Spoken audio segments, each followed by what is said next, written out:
everybody, welcome back to my YouTube channel with love, Panashe Kimberley, and you're watching Simple Conversations with me, Panashe Kimberley. Yeah, it's another day, one of those days where I'm feeling extremely excited and I'm very unable to fully contain myself because, it's one of those moments because, I'm half starstruck, very honored, all of these things are happening. And I finally gotten my next guest as promised.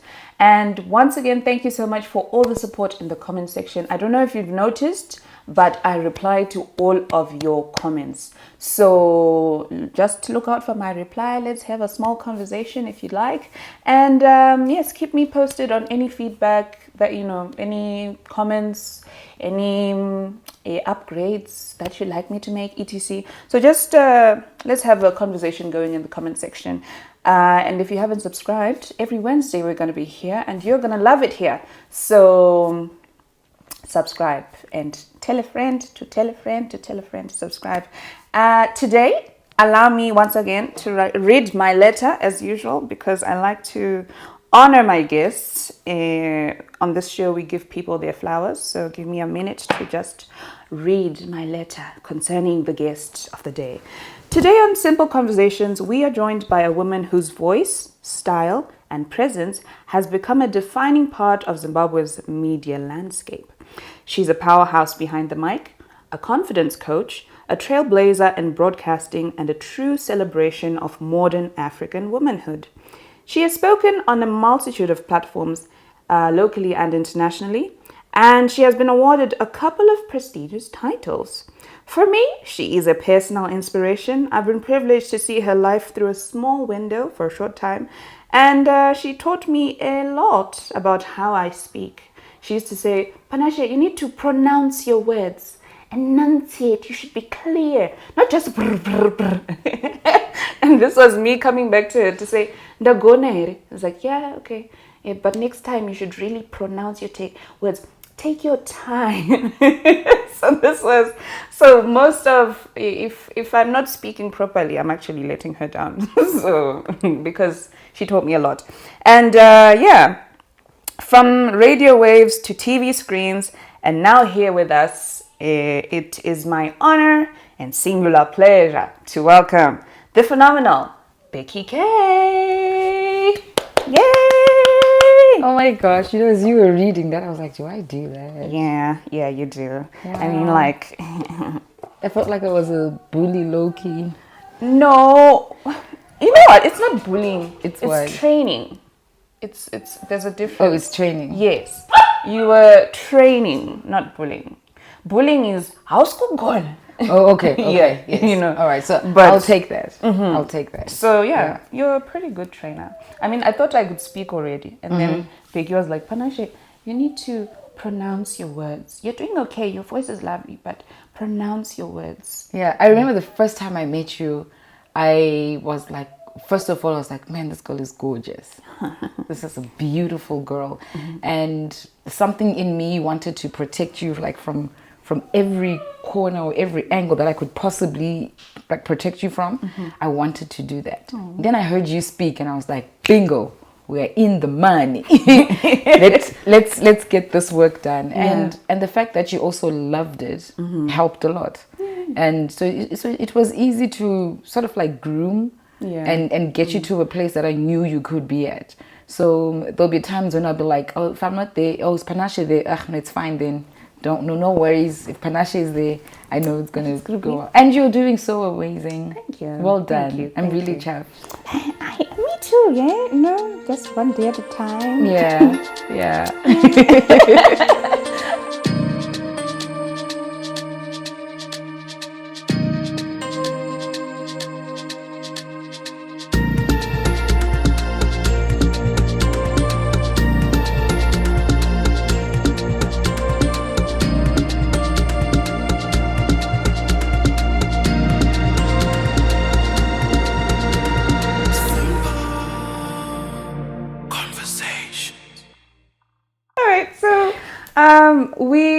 We love you here. We appreciate all of the work that you've been doing. I mean, Today I have stolen her for a short moment because she's going to. Am I allowed to say? Yes. She's hosting Miss Zimbabwe.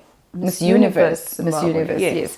So normally when I'm hosting, I like to start my day early, just to get everything prepared. That I'm not like, oh my gosh, 20 minutes left, and So I was like, no, let's come through, do it in the morning. It's cool. Which is why I'm particularly chuffed myself. Yes, because it's big. You're doing big things, and Thank you. we absolutely give you all of your flowers here. It's one of our major selling points. Yes, we give people their people flowers. their flowers. Yes. Well done. Yes, and however, we're not here to talk about your work. Oh yes.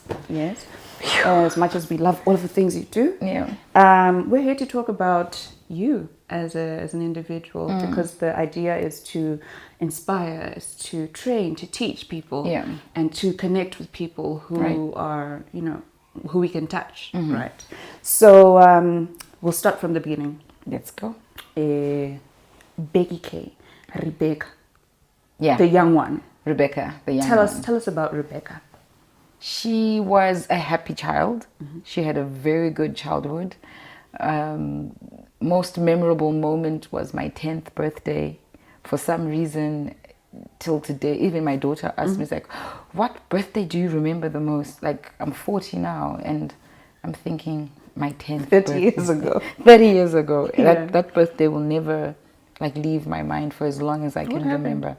It was just a beautiful day. I had a party. Oh. Not like a party at home type of, no, it was in a hotel. We were staying in Bulawayo, and my parents booked us a room at the Rainbow Hotel in Bulawayo. And I think it was a joint birthday with my sister also, because her birthday was in November. So I'm December, she's November.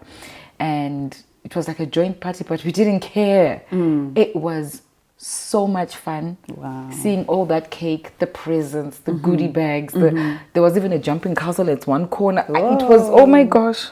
I was like, this is what childhood should be like. This is it. This is life. Wow. Right. I enjoyed it. I grew up with both my parents, but they later divorced. I'm trying to remember how old I was when I learned of the divorce, that my parents are not even together.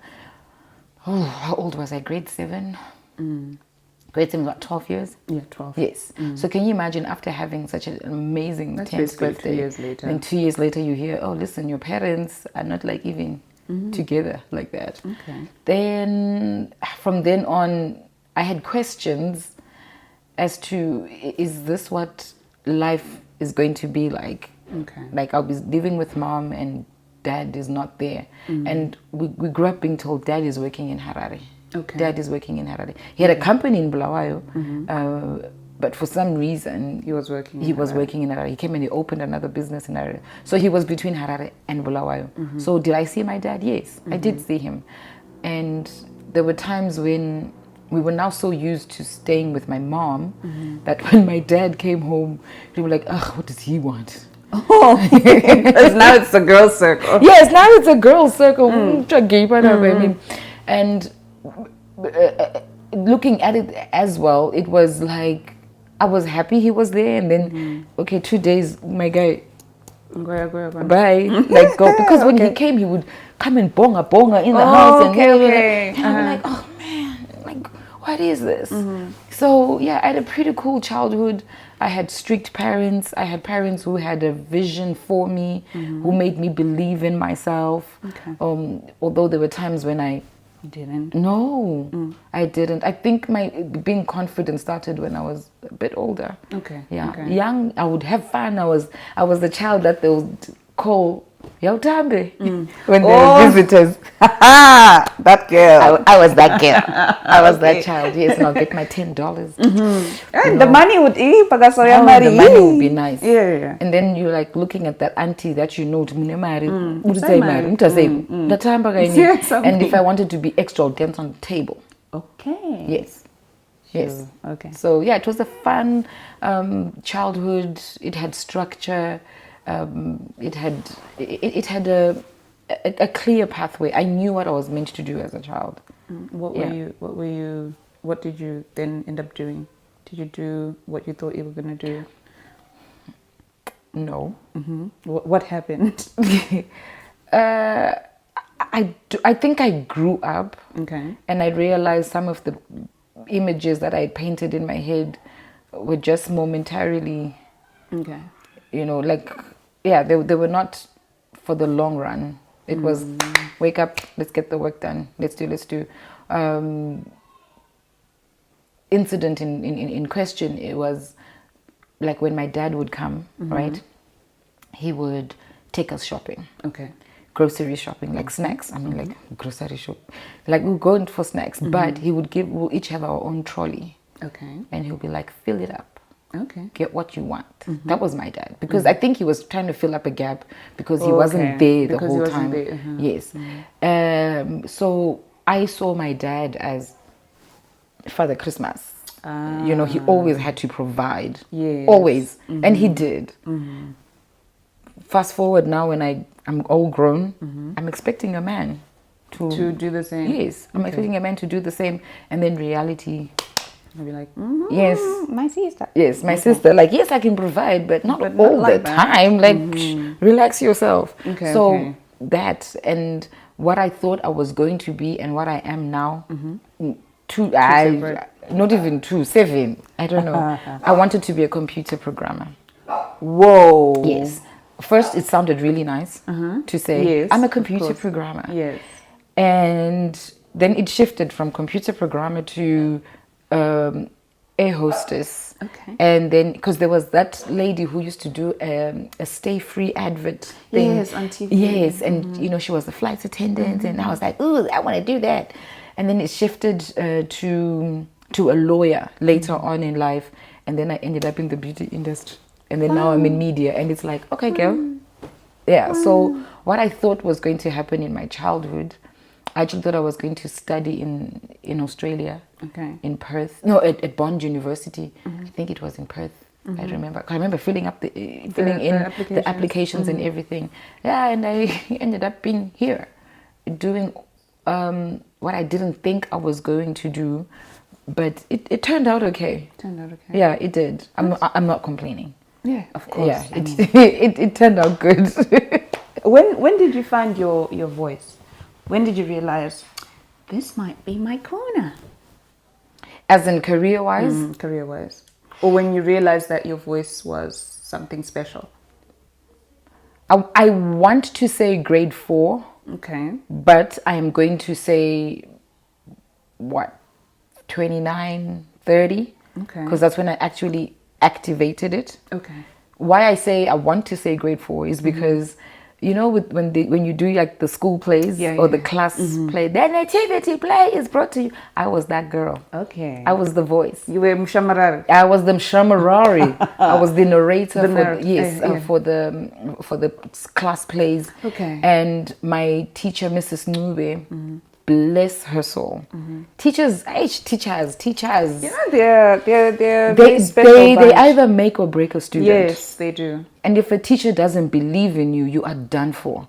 Because if the person who's teaching you doesn't believe you can make it, so you think the people at home are going to believe you can make it, you're joking. So if the teacher says, no, Panashe, you can do it. Or if your lecturer says, you are top notch, just need to work on this, you go home and you're like, and you work on my it. lecturer said I am top notch. You're not thinking twice about it. Even if someone else says, I'll go, you're like, no, my lecturer told somebody told me that. So my grade 4 teacher told me, Becky, you have a powerful voice, but I had a stammer. It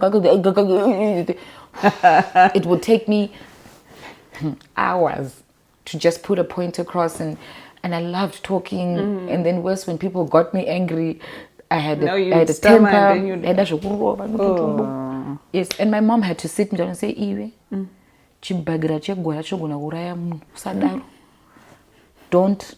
don't allow yourself to be controlled by the anger.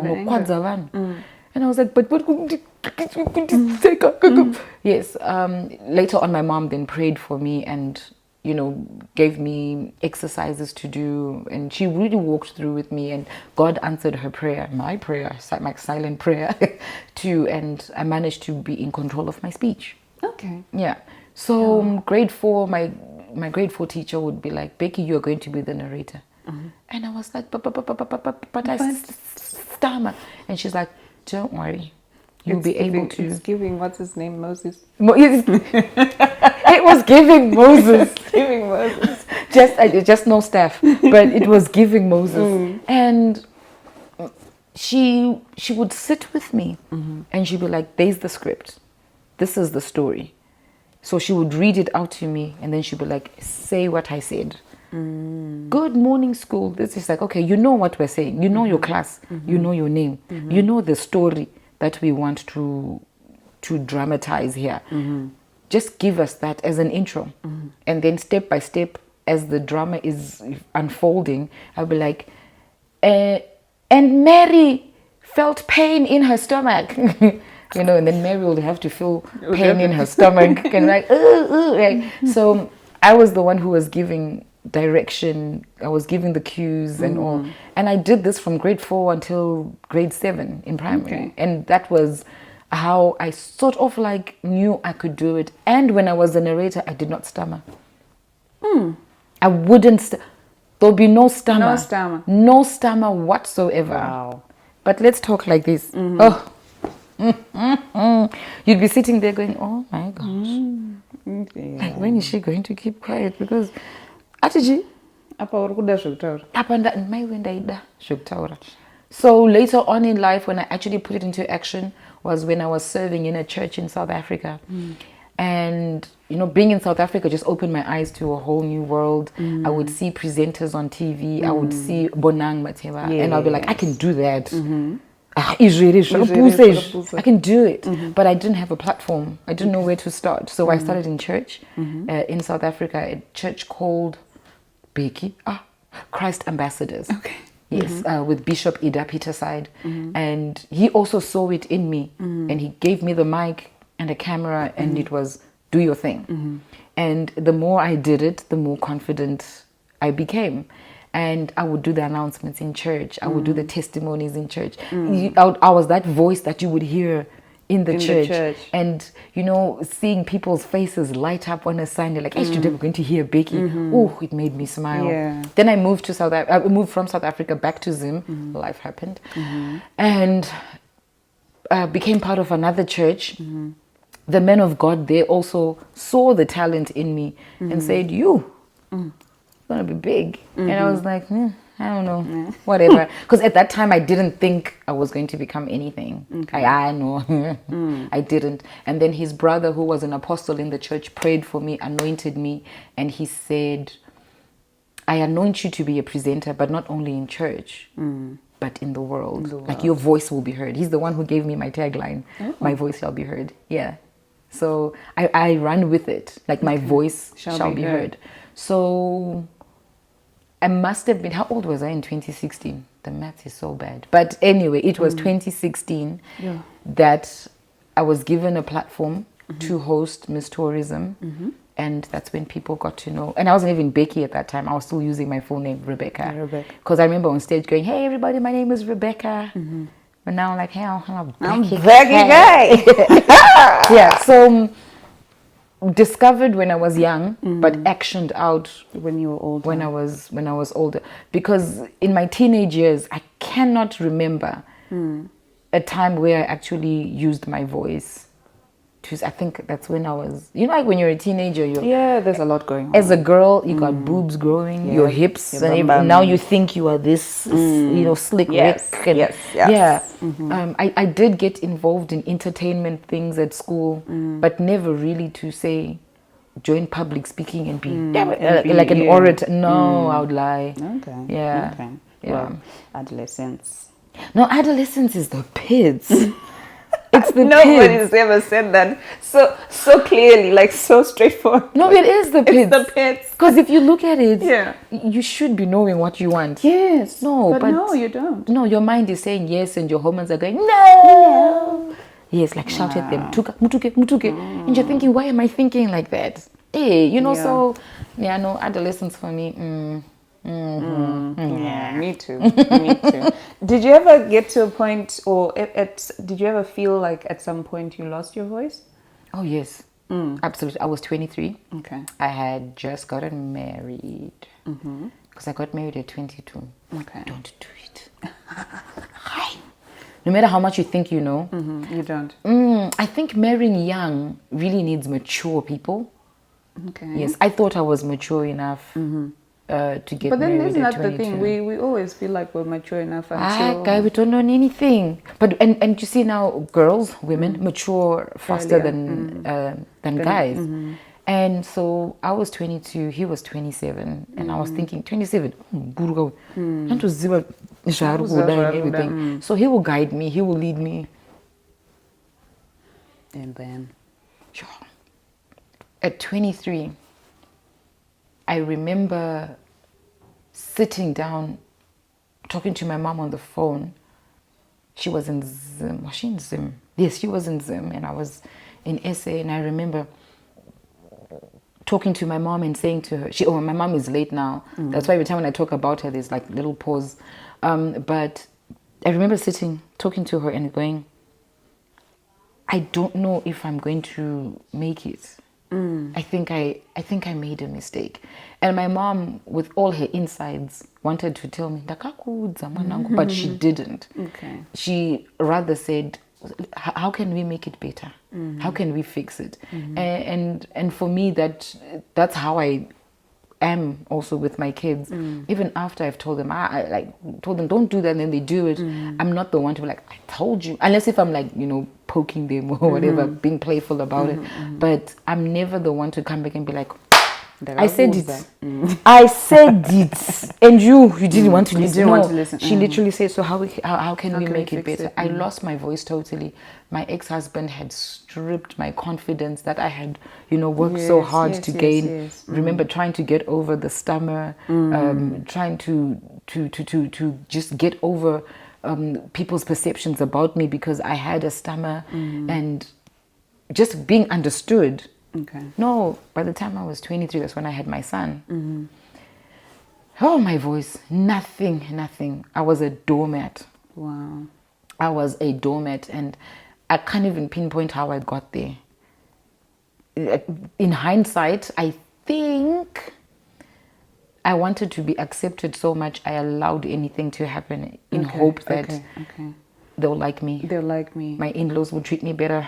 Let me roll over this way. Let me So horrible words were said. Horrible treatment was done. All forgiven, by the way. Of course. But at that time, I thought I'm never coming out of this. I thought I'm done. There's nothing. And I just thought I was going to be this wife living in South Africa, miserable. My husband will be making money, and I'll be that little miserable housewife. And that's just waiting to... Yeah, like let me just have kids and die. And Well, that's terrible. Yeah, so 23 vividly remember sitting and going, I'm done. And when did you get your voice back? Like when I was 26, baby. Okay. It took me a whole 3 years, but I did But it. you did it. Yeah. Oh, that's good. Yeah, when I was 26, at that time I was going through the divorce.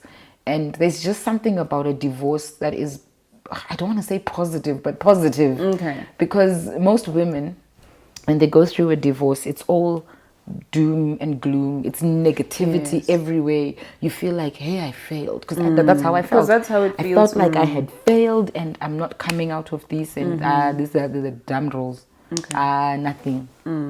This is over. And there I am. I'm dressing better. I'm eating better. Okay. My skin even looked like I was eating grapes. Okay. Yes, Lama grapes. Oh, got Lama grapes. And I was loving my son even more. When you're a broken parent, you can't love your kids well. You're actually giving your kids, you're doing them an injustice. Okay. Yes. Well, that's an interesting... Yes. Okay. You're giving me half of you. Okay, because the other half is occupied. The other half is occupied trying to find who I am out there. But now that I was focused on, I'm going to be the coolest mom to this child. I'm going to be the best parent ever. I'm going to be to this child what my mom was to me.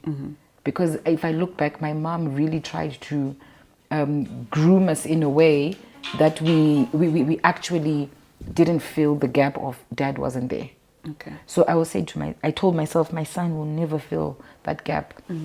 Sometimes I would overcompensate and it would come bite me in the back, but I made sure that he didn't lack. I made sure that he always had the best. I didn't mind dressing in jeans and t-shirt the whole time. But Jeans and t-shirt. But mwana wangu ukamuona, my child was always smart. So I became a better parent to my son. I became better to myself. I forgave myself that, Becky, yes, you tried to get married. I say try because it didn't work. And you know, it happens. Don't kick yourself. You're not doomed. Yeah, you know, it's not the end of the world. It's sad, but it's not the end. So let's keep it moving. What can we do? And I found myself having fun. I found myself, even my spiritual journey became more personal. I'm doing this for me. Okay. Yes, I went through a drinking phase because there was someone who once, you were there. Stress. Yes. And you think alcohol can fix it. So I would, my God, I would be drunk from Wednesday, Thursday, Friday, Saturday. Sunday, I wouldn't make the mistake of not going to church. But tipsy like that. Yes. And every Sunday I was in front there, altar call, like this. Asking. Yes, drunken master, but oh God. I'm there But asking God. Then one lady in church at that time, she was the assistant pastor's wife. She actually came to me. God spoke to her, and she immediately came to me. She held my hand like this, and she's like, God says he sees you. God says he loves you. God says stop it. Oh. Come back to me. You know, but before she even finished, I don't even remember after with the words she said after, but after she said stop it, God said come back to me. I was really crying. And then I think that's when I made that turnaround. I'm like, no, I'm going to be serious. Okay. Yes. I think God allows you, she's grieving, she's healing. And then he protects you through it. He built a hedge of protection. When I look back, many things should have happened to me. Gone wrong. Anyway, there was a time when I went out in SA. There's a club called Hush. I went out with some friends. I don't even remember where I met these people. But they'll be like, no, let's go out and everything. And we'll go out. And I remember we clubbed until we lost car keys. Okay, we didn't lose them. They were there, but we were too drunk to know that they were in that bag or whatever. Takarara panzi. Leaning against the car like this. This was like in the AM. Do you know someone could have come and raped us? Anything could have Someone happened. could have come and stabbed us. You know, we could have been harassed and everything. But one of them, like I think we stayed for like 2 hours. Because and then I think so one of us, I don't remember who it was. And then said, hey guys, I found the keys. Like, where were they? I got him a bag, and we're like, sure. But thank God we even had that little nap because now at least you're yes. So I did continue going out, but I wasn't drinking anymore. So I was like, gradual change is true change. Okay. If it's too rapid like this, you are lying to yourself. You're going to go back. You are going back to those doldrums, and you are even deeper. Okay. So be patient with people who are breaking away from addictions, people who are breaking away from trends and a lifestyle that they had been living for a long time. Be patient with them because they are changing. They are putting in the effort. Okay. Yes. So if you know a relative who's been like a chain smoker, he's not going to stop smoking to do it. He's not just going to be like, wow. Yes. From smoking 20 cigarettes a day, he'll do 18. And then 16. And, you know, gradually, then maybe 10. Clap for those moments. Like, mapa 10. One day is one day. Double. Yes. Okay. So I would still be going out, but I became the designated driver because I was the sober one. Okay. And then it got to a point where I just said, I'm good. Yeah, I'm good. Hey, Becky. And I'm like, no, not this week. I started saying not this week to... No, not now. To guys, yeah. Okay. So at that age, 26, I was finding myself. I found my voice, And it was beautiful. And that's when I was like, okay, I'm going to do this. Whatever I'm going to work towards, I'm going to make sure that I achieve a tick. I must be ticking wins and not focusing so much on what's not going okay. Okay. Well, thank you for sharing that. That's very profound. Like, I know when you've been through life. if these people are not learning, then I don't know why we're here. So we're going to take a short break, and then we'll be right back.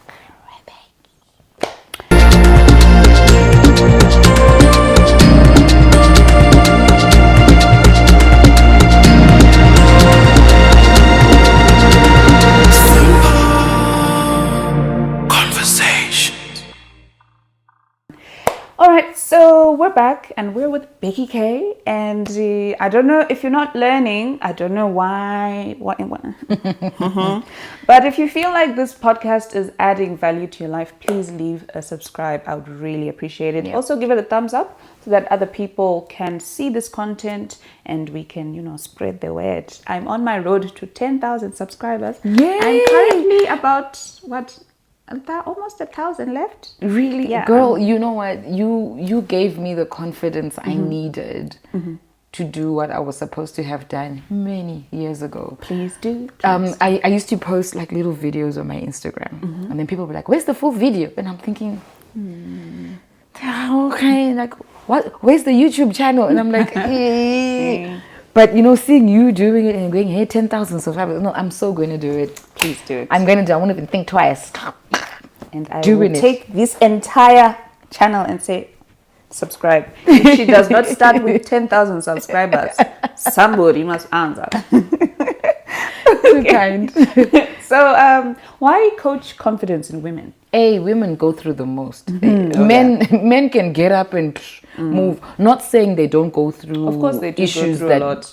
bash their confidence. That just strip men of their manhood, of their confidence, and it's not nice. It's you not. know, I was culprit, but I'm a better person now. Yes, I'm a better person now. Men need that voice to be built up because men are born with their love language being words of affirmation. Okay. There is no man who doesn't want to be affirmed. Okay. No man. Go and ask your husband. He will tell you, I like it when you affirm me. Okay. When you say, baby, thank you for being a good provider. Thank you for doing this. Thank you for being our peace, our protection. Hey. Even Asina, I know He'll do something. He will do it. Okay. He will find a way to make sure that you have those things. Okay. But why confidence in women? Women? Most women don't do or don't become who they are meant to be because they are not confident. They think, I can't do it. It's not for me. Okay. And because our worlds are shaped by other people's emotions, other people's opinions, and we're very receptive.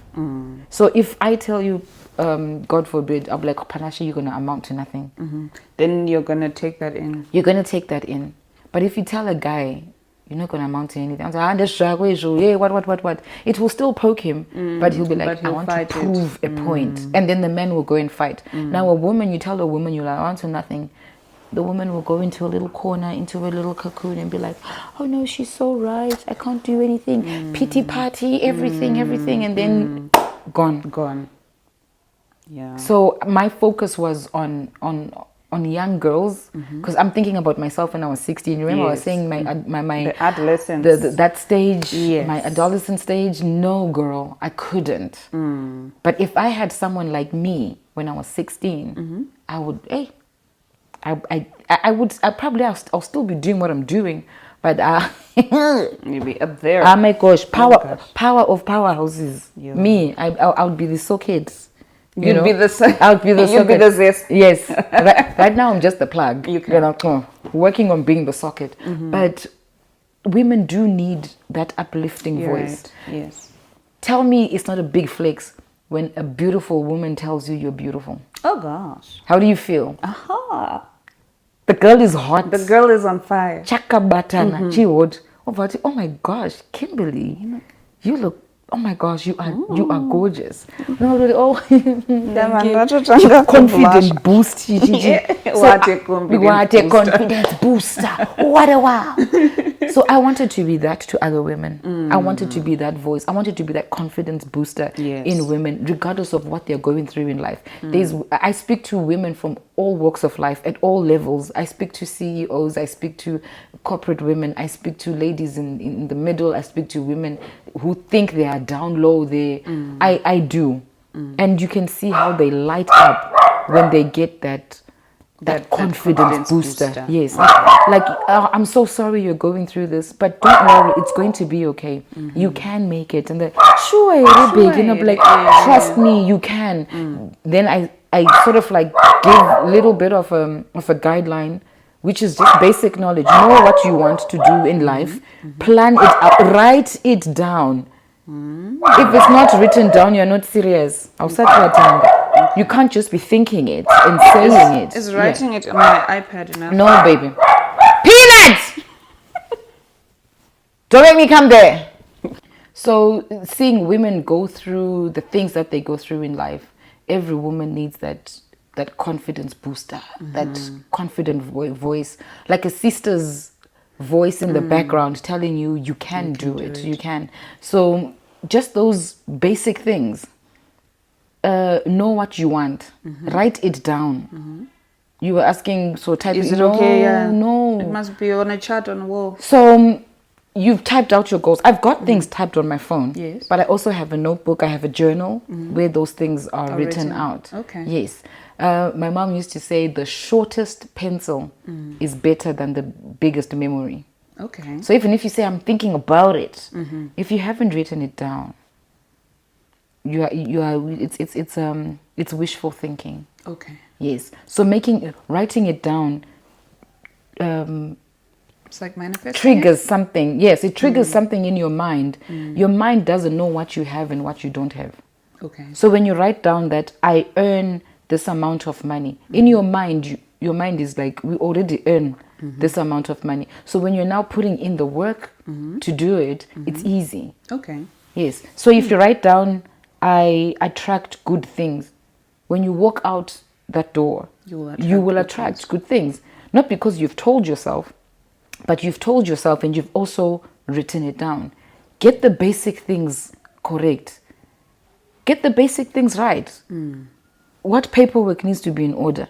Do you have a bank account? Okay, you say you earn 10,000. Une account you say 10,000 right? So get the basic things in check. And confidence boosters are simple things, but we think it's these huge things that I need to do. So if you just get your stuff in order, you write things down, you pray about it, have a relationship with God, and live a life of love. Okay. Yes, live a life of love. And then everything else will just sort of like fall into place. So that's what I'll basically just do with the woman. By the time I sit down with any woman, by 10 minutes is even too much. What she does with that information is entirely up to her. But I've done my part. Okay. And God has ticked, right? Becky has done her calling for today. And even if I speak to one woman a day, I'm not even bothered at all. I'm not about the numbers. I'm more on the impact. So women really need to be confident, and you're a girl, mom. You need to start speaking to her now. Right. You're amazing. You're beautiful. Things that you wish for her, speak them now. You will not be raped. You will not be molested. No one will take advantage of you. You are good in school. You're a pace setter. You're an amazing child. You're a joy bringer. Speak the things that you want in that girl, so that some mumu boy out there won't come and derail her with something silly. My dad used to buy us flowers. Yes. So you're dating a guy and he doesn't buy you flowers. You're like, nope. Not even no. It's just always basically no, because my dad has shown me. Okay. Yes. Okay. My dad would compliment. If a man doesn't compliment me, I'll be like, no. Because why am I with someone who's not doing the things that I want? And this is the mistake that most women make also, that crushes their confidence. They're so desperate for love, they will date because it's a man. It's a man. Yes. And then when they're in there, we know when it's not. Leave that story. Yeah, how did you know? No, my friend, you know. You know. Yes. Okay. You know, even with my first marriage, I knew there was a big question mark, a very big one. And I looked at it and I drew a hot air balloon. I completed. I was like, oh, this is incomplete. Like, oh, this is nice. Let me make it a hot air balloon. Okay. Until it popped. Until it popped. Okay. All right. Got it. You are a woman of great faith. You are not shy about that. Nope. And what is a lesson that God keeps teaching you that you might want to share with somebody who's watching? Mind your business. Oh, I was not expecting. Mind your business. Mind your business. Mind your business. Wow. Where's that scripture? I have it here. I think it's in the Thessalonians. This is going to be the tagline for today's episode. Mind your business. 1 Thessalonians 4, verses 11 to 12. And make it your ambition to lead a quiet life. You should mind your business and work with your hands, just as we told you, so that your daily life may win the respect of outsiders and so that you will not be dependent on anybody. This God teaches me daily, and sometimes I get the lesson and sometimes I don't. You know, there's this false character that sits on people who've got information. Yes, importance. You think I must help everybody. No, girl. Mind your business. Mind your business. God will bring the people that you should help. And even if you've got information, keep it to yourself. Keep it to yourself.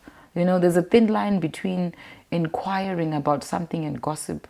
And I would somehow dabble and then I'll find myself, oh, this is gossip. Oh my God, come back. Yes, and I've now learned the people to talk to and people not to talk to. There are some people that I now know and also talk about yourself. Yes, if you are not involved in the story, don't talk about it. It's not yours to talk about. Why are you coming to talk about Panashe? Okay, nyaya yacho yauri kutaura. And Panashe akazodaiwo so kuti iwe ubva uchase aiwana ntsipo. Okay. So there's times where I get it right. Girl, I'm on the money. And then there's times where, you know, I'm a slider. Yes, but God has been teaching me, mind your business, work with your hands. So there's progress and there's prosperity when you work with your hands. There's countless scriptures in the Bible that talk about working with your hands. I will bless the works of your hands. It is God who's given us the power to make. How do you make? You make with your hands. So that focus of mind your business, your business being your family, your career, your calling, your purpose, mind that business. If it doesn't involve you, stay out of it. In as much as it sounds really exciting, the feeling of things unfolding nasty, it's not nice. It's not a nice feeling. Then having to go back and be like, Lord, I'm so sorry. And God really does then tell you, I told you. He does, right? And then he's like, but it's okay. I told you, but it's okay. Let's move on. So you don't do it again. And that's the difference between saying sorry and repenting. Repentance means you don't repeat the same mistake. That's why David was a man after God's own heart. He did not repeat the same mistake. How many times did he kill a husband for just the one time? And he went there, tore his clothes. God forgave him because he knew he's not going to do it again. He had a repentant heart. And that's what God wants from us. But then grace also then steps in to say, yes, you said you won't do it again, but I know you next week at 3:00 you shall be back. You shall be here. Okay. All right. No, that's nice. Thank you for that. You have in many spaces shared your experience in marriage and motherhood. Would you like to tell us a bit about that story and how it's going? I love being a mother. Recently, yes, baby. You saw him. You saw. Yes. He's baby. The cutest baby. My gosh, my ovaries are singing one more time. Like, no, girl, come back. Yes. So I love being a mother. I didn't know I was going to be a mom again. It sounds funny, a mother again, or like new mom. Yeah. I think I thought no, my Bella was my last one. Yes. She's 12, and I thought, who's going to start thinking of having a child 12 years later? Come on, please. But here we are. But here we are, and I absolutely love it. And also my bonus kids, I like stepping into that because I had a stepmom who had no problem taking us in. Okay. So why should I have Why a should you problem? have a problem? Taking my husband's child? It's an extension of my husband. Yes, and I love my husband, so bring all of them. If I could stay with all of them, I would. Okay. Yes. No, but slowly we're getting there. The progress. Yeah. It's working? Yeah. So they come on holiday. Oh, that's lovely. He's got 2. So when we met, I had 2, he had 2, and then we had baby K. Right. So really bringing the blend to the blended family. So he is loved. Yes. From the oldest to the youngest, it's just like, oh, look at because him. he's got all of these, like, you don't even have. My biggest problem is babysitter. I'm like, No, yeah, girl. that's what I'm Like, if you want to share, I can hook you up yes, I will. at a fee, though. It's okay. At this point, I'm fine. I can share. I can. Yeah. Because it's like, okay, so who am I gonna leave him? I know that's the other thing that stresses us as mothers, because everything in you wants to protect this child. Wants to protect the kid, but yes. you've got to work. You've got to Because we are now career women. Kudara it wasn't like that. Yes. You would be like a stay-at-home mom at this point, not even worrying about I need to a podcast. No, my friend, no, I have to redo the kitchen. I have to I have to fluff up the cushion. So much to do. Yes, there's so much to do and so little time. But now, 21st century women, we also want to get a piece of that pie. We want to Yes. bake the We pie want to bake sometimes it. also and share the pieces. Yes. We don't want to get other pieces from that pie. No, we now want to make our own pie and be like, I'm selling pie, right? And you're thinking, Yes. and then you're at work, your mind is just like, I hope he's okay. I hope he's okay. I hope she's fine. I hope. How come I thought about phone? They're saying everything's okay at home. So bittersweet moments of being a mother, but it's also wholesome. Yeah. It gives life meaning. It does. It gives life meaning. I don't know. I mean, if there's women who are watching and their desire is to be a mother, oof, do it. Do it. Do it. I know. Okay. So this is a question I'd like to ask at the end of before we go into the audience question. Right. If 20-year-old Becky could see you now, what would you tell her? She'll be shocked. First of all, that will be her reaction. And then I would tell her, it gets better. You finally find a way. Okay. And you will always find a way. You will win some, you will lose some, but it doesn't paint you in a way that you start thinking low about yourself. That's what life is about. It's about learning. It's about finding about yourself. Mostly if you can master self, you can master anything. So you will find the answers. You will cry. You are going to be hurt. You're going to lose your mother when you needed her the most. But losing her actually brought you closer to your purpose and your calling with God. So you will be okay. That's what I would tell 20-year-old Becky. Oh, and then that she's gonna meet like a really cool dude, like an amazing man. Yes, she's gonna meet an amazing man who is going to change her life, rock her world. Yes. Yeah, the girl is glowing. Yes. The girl is glowing. I will show my grapes. Oh gosh. Okay. Which brings me to the first question we're going to answer from the audience. How does she manage a family with stepkids? You don't want to make a mistake because they're your children, but they're not your children. They're your bonus kids. And you behave exactly like that. You are a bonus parent.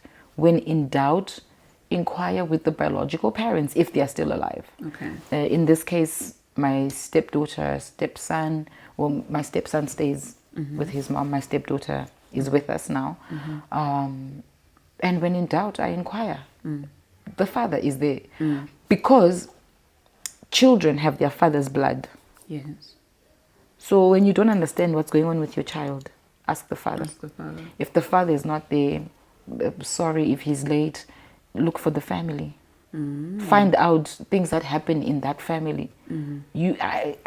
Roparana in us, it's not even that prominent, but that's why we end up having our father's last names, because we've got their blood. So always inquire. Don't think you know everything. You can either make it or break it with the stepchild, and you don't want to be in a position where God has trusted you to blend this family together, and then you mess it up by saying, I don't know, I can't put that much effort. No, put all the effort in there, because you don't know what seed you are planting in the child. They are children. They don't know anything. They were not part of the mishaps of their parents. Don't make them pay for it. Okay. Yes. So just love on them. And if you're going to reprimand, if you discipline fairly throughout. The same way you would discipline your blood child, your biological child, discipline the stepchild as well. The same way. In the same way. In the same way. And don't show favoritism, because it shows. It shows. Okay. Back in the day when I discovered I had a stepmother or half brother and sister, the way I heard it, I hated that girl. But now, I'll show you our chats, it's like, oh, I didn't think we were going to get here. I remember looking at her and she looked exactly like me. And I was like, they're saying this girl is my cousin. How? How is she my cousin? She looks like me. Okay, anyway. I left it. But I would hear, so-and-so, her hair is relaxed. Look at Becky's hair. She's got a radio in her room. And I was crying to my dad, I want a radio in my room. And it eventually came. But, after a struggle. And after hearing that my half-sister has all these things. And I thought also my dad is busy looking after other children and not us. But remember, my dad was a provider. He was always there. So him not doing this for us, I thought, you don't love us. So you don't love us anymore. So I started questioning that also. Then I just realized, no, mothers, if you're in a divorce situation, blended family thing, fight for your children, give them what they need. If their fathers are alive and able to give it to them, make sure the fathers give it to them. Okay. Yes. Don't play Sister Mary and Sister Holy Ghost with, man, he will provide when he wants. No. Why are you doing that? Fight for your children, for the things that they want. And then there are certain battles that you can just see. I'm just giving myself a headache.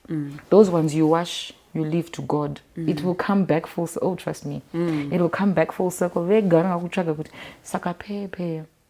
even if they don't, they are not the source. God is the resource. They are just a resource. You are just a resource, but the source is God. So if you want your kids to live a certain life, give them that life. Okay. Powerful.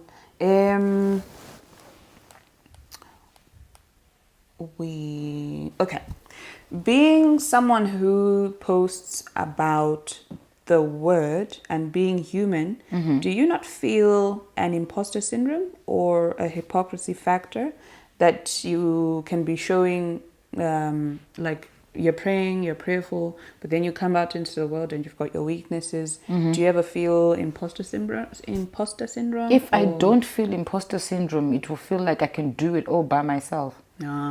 I feel imposter syndrome all the time. I almost cussed even, and I don't cuss. That's how bad it is. Yes, that's how bad it is. Like in my, I cannot do it by myself. What does the Bible say?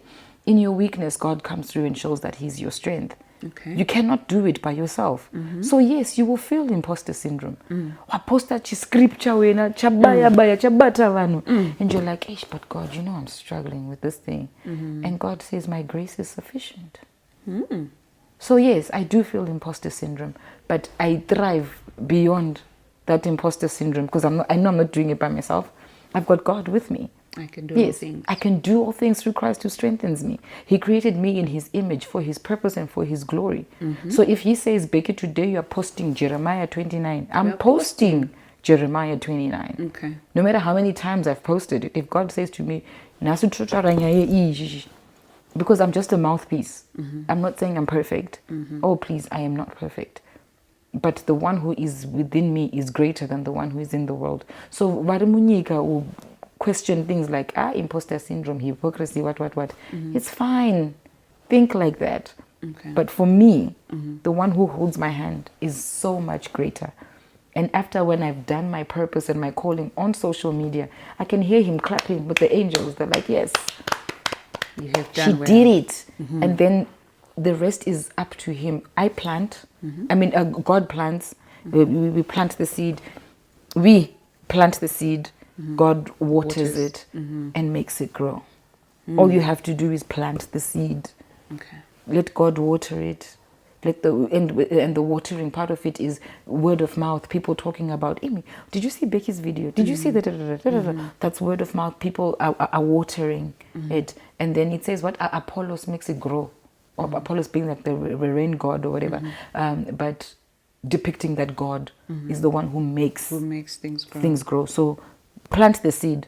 Panashe will water it out a word of mouth. And then God will be like, Shafamba, let's spread this word. But you have done your part. So if you are not feeling imposter syndrome, hey, I don't know how strong. you are pompous. You are just like, what, me? I can do it by myself.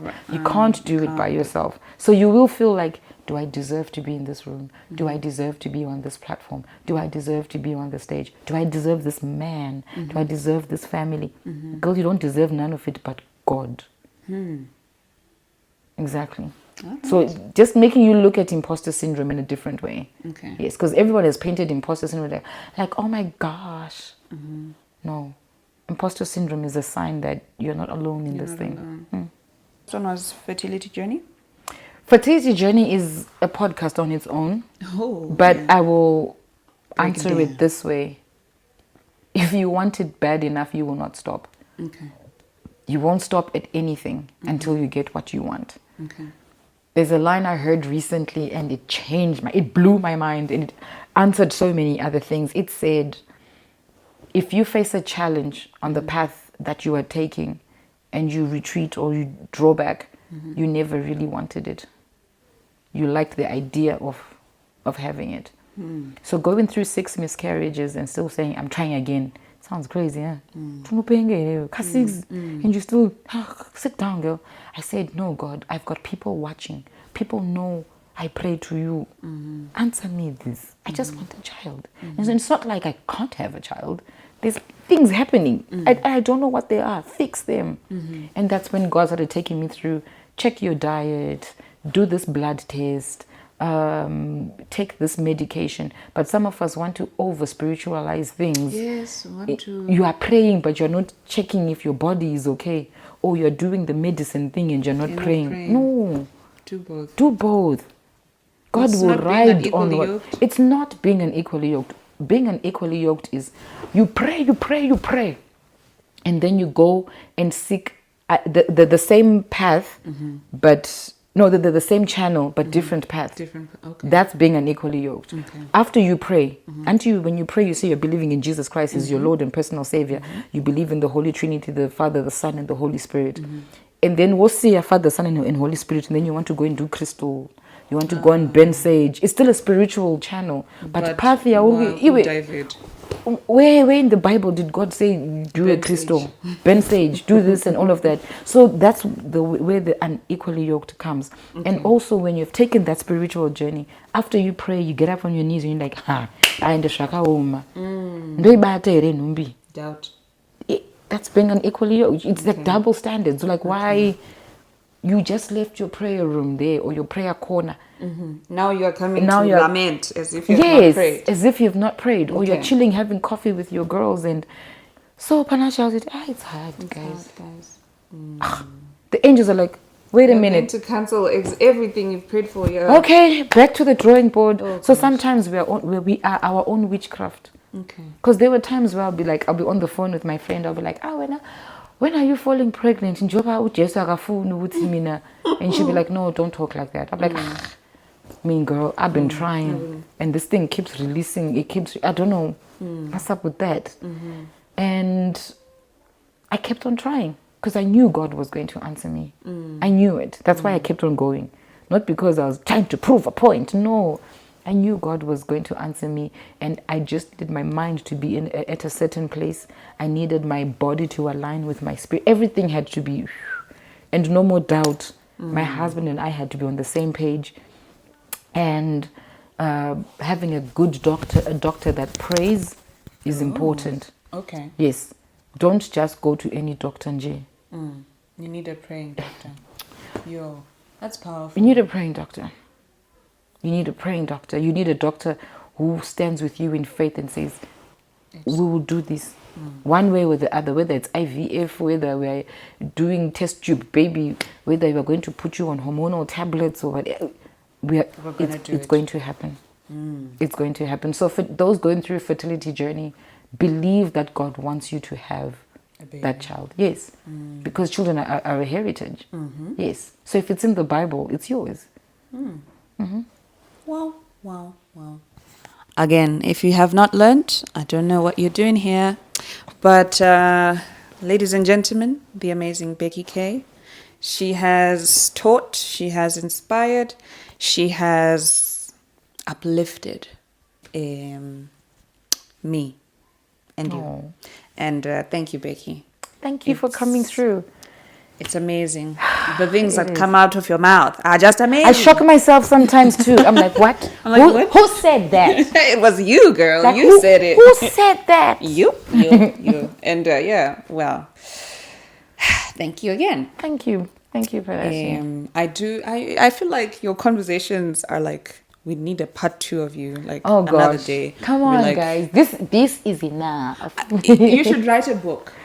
You know, I'm going to, because I think I just needed one more person to say that. If I was to call my husband now and be like, Panashe, repeat what you said, you'd be like, oh. Yes, we are YouTube. Oh yeah, no, YouTube, definitely. I'm doing it. I'm doing. Okay. I'm doing it. Yes, you are. Okay, I'm doing it. Yes, you are. I'm doing it. So 10,000 subscribers. The first video, 10,000 subscribers. Girl. All right, guys. Thank you so much for watching another amazing episode of Simple Conversations with me, Panashe, Kimberley, and Becky K. And until next Wednesday, thank you and goodbye.